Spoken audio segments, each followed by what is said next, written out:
Is college really worth it? Some students may find themselves asking that very question at some point during their high school years. Yeah, the latest numbers from the city's Department of Education found that in 2022, 73% of the class of 2022 did go to higher education from graduation, but about 27 did not. So what about that 27%? Yeah, there are a variety of reasons, apparently. Grads don't pursue college. A recent survey found financial barriers is the number one reason. That's a good one, followed by stress and the importance of earning money and just wanting to travel, I think. That's the way I added that part. Dr. Susan Burns is the president of the University of Mount St. Vincent in the Bronx. She joins us now to talk about the challenges that are facing many students. Thank you for being here. So you recently actually wrote an op-ed in the Daily News talking about why a college education is still the best path to a good career. Why do you say that? There are so many reasons. Of course, I may be a little bit biased as a president of a university, but I would say that there are great tangible and intangible reasons for still wanting to go to college. Some of those tangible, like employers are saying that you don't need a college degree to get a certain job. And the reality is when you look at their hiring practices and their promotion practices, they're still hiring and promoting people who have college degrees. And it also is a way to increase your earning power and your social mobility. And so as a first-generation college graduate myself, my life has changed because of my college degree. So students who earn degrees have a greater earning power of about $1 million over their lifespan. But it also leads to greater health and wellness and the ability to connect with others and develop a resource network for those future careers that you might have as well. So would you say, is it possible to get a high-paying job and career without the college degree? And what does that path kind of look like? You know, there's a lot of chatter that you don't need a degree now to get a high-paying job. And the reality is you can get a job.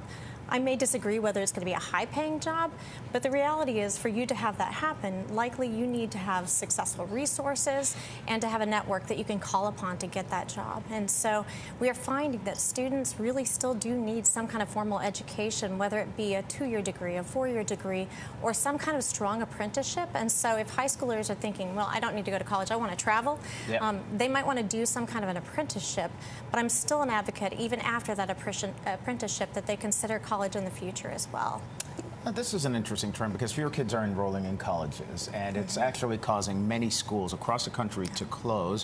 What do you think the impact will be of that, say, in a decade? Yeah, it's actually a really sad day anytime a college closes, not just for the students, but for the community. And there are such great economic impacts for the people who work there, for the communities in which those colleges exist. For those students, what's tragic is that students statistically are less likely to complete their degree anywhere if their colleges close. So as we look at the challenges of higher education right now, we know that there are fewer college students available. There's what we call in higher education a demographic cliff. 18 to 22 years ago, people had less children, and so there are fewer students available, and more are choosing not to go to college. And so we're going to see probably in the next decade more colleges and universities closing in a rate that is really quite sad.